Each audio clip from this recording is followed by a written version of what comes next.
O saneamento do processo é compreendido como a correção de seus eventuais defeitos e organização de seus rumos. Deve ocorrer ao longo de toda a relação processual. Há o dever permanente do juiz de zelar pela regularidade e eficiência do processo, e com ele devem colaborar as partes. Porém, o Código dedica especialmente 2 momentos processuais para tais atividades. O primeiro, por ocasião das providências preliminares, artigo 347 e seguintes, e o segundo, no bojo do julgamento, conforme o estado do processo, artigo 357. As hipóteses de ocorrência. O julgamento conforme o estado do processo terá por conteúdo uma decisão do saneamento quando não for o caso de extinção na fase cognitiva do processo, com ou sem julgamento do mérito, artigo 354 e 355. Também descartada a ocorrência de qualquer das hipóteses da negativa da resolução do mérito e constatada também a impossibilidade de desde logo resolver, por ser necessária a produção de provas. Cabe ao juiz organizar, averiguando que não pendem defeitos que possam depois afetar o resultado do processo, determinando o consenso daqueles que eventualmente ainda existem e fixando as balizas da instrução probatória. Isso está no artigo 357.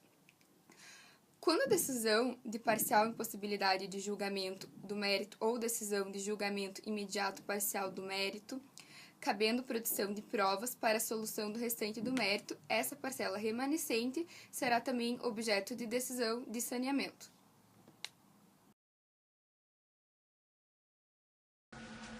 Terminologia e funções de saneamento. Antigamente, esse pronunciamento era chamado de despacho saneador. A denominação não era adequada. Por um lado, tal ato tem conteúdo decisório, então a decisão interlocutória e não o despacho. Artigo 203, parágrafo 2º do novo Código de Processo Civil. Por outro, na maioria das vezes, sua função principal não é sanear o processo no sentido de corrigir os defeitos processuais, mas sim declarar que o processo está saneado e organizar as suas providências subsequentes.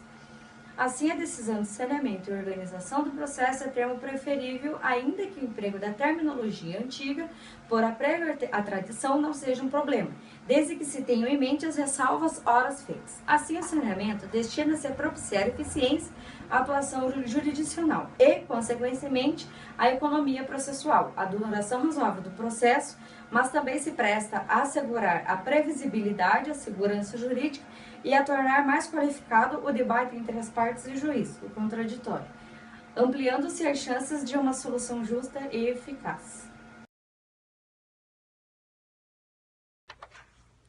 A decisão de saneamento visa a organização do feito para se dar início à instrução processual.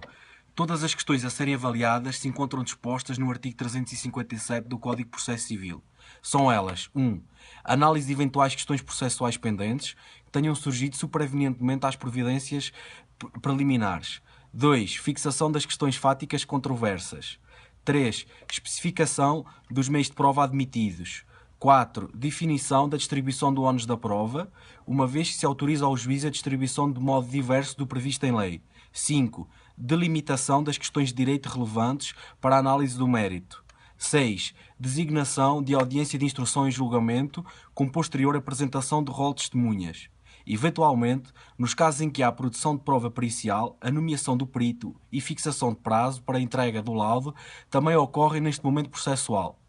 Contudo, nos casos de maior complexidade, seja em matéria de facto ou em matéria de direito, o artigo 357, parágrafo 3º do Código de Processo Civil prevê a possibilidade de saneamento em conjunto com as partes, devendo a audiência de instrução e julgamento ser realizada de modo cooperativo.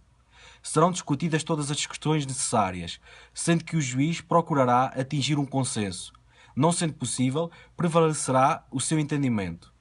O objetivo principal é que, havendo consenso nos pontos controvertidos e na produção das provas, sequer haja interesse recursal para as partes se insurgirem contra a decisão de saneamento.